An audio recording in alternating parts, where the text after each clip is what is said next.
Okay guys, so hari ni aku nak bawa korang pergi makan dekat Medan Ikan Bakar Pernu. So normally orang datang Melaka memang nak cari ikan bakar pot mana yang sedap. So diorang akan pergi dekat tempat-tempat viral, betul tak? Tapi hari ni aku nak bawa korang dekat tempat yang hari-hari biasa pun orang datang. Family datang, orang-orang Melaka akan datang makan dekat sini. So jom kita tengok makanan dia sedap ke tak.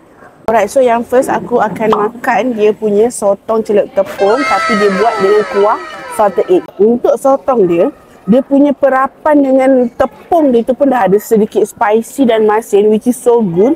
Lepas tu bila kau makan dengan dia punya kuah salted egg, langsung tak muak. Dia ada creamy dan dia punya touch of rasa salted egg tu kau memang rasa serta dia punya black pepper dia. Untuk our first dish, aku bagi 10 out of 10. Kita pergi makan ikan bakar, tak sah lah kalau kita tak makan pari bakar sambal, betul tak? Ikan dia sangat-sangat fresh diorang, langsung tak hanyir dan rasa dia sangat-sangat balance. Sambal dia tu dibalancekan dengan rasa manis, rasa masin, ada sedikit masam, memang sangat-sangat perfect untuk dia punya ikan pari. Cuma dia punya minyak tu sedikit over pada aku disebabkan dia terlalu berminyak macam ni, so aku rate dalam 8.7/10. Aku order dia punya ikan jenahak, aku buat dua jenis dish. Yang ini adalah ikan bakar biasa, kita akan makan dengan dia punya kuah kicap.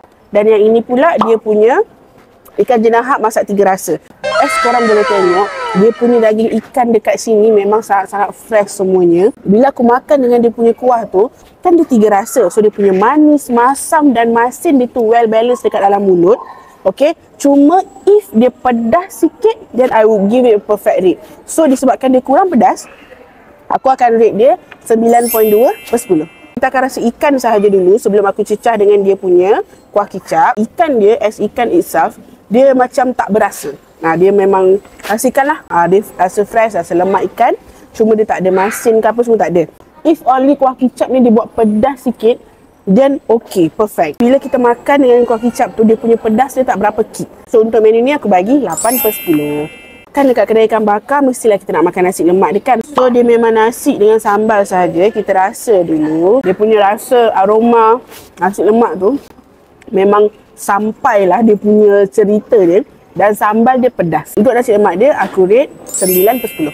Keseluruhan aku makan dekat sini, total yang aku keluarkan adalah RM136 dan aku makan dengan satu family, sangat-sangat kenyang, sangat-sangat banyak. Ikan dia semua gemuk-gemuk, so aku berpuas hati. Dia punya server dia pun sangat-sangat ramah dan membantu untuk korang pilih ikan mana dan menu mana yang sedap. Try datang dekat sini, dekat Pesona Ikan Bakar, Gerai nombor 4, Medan Ikan Bakar Pernu. Korang rasa, wajib rasa dia punya menu-menu yang aku bagi rate yang tinggi-tinggi tadi. Siapa yang pernah datang kat sini boleh komen dekat bawah pengalaman korang.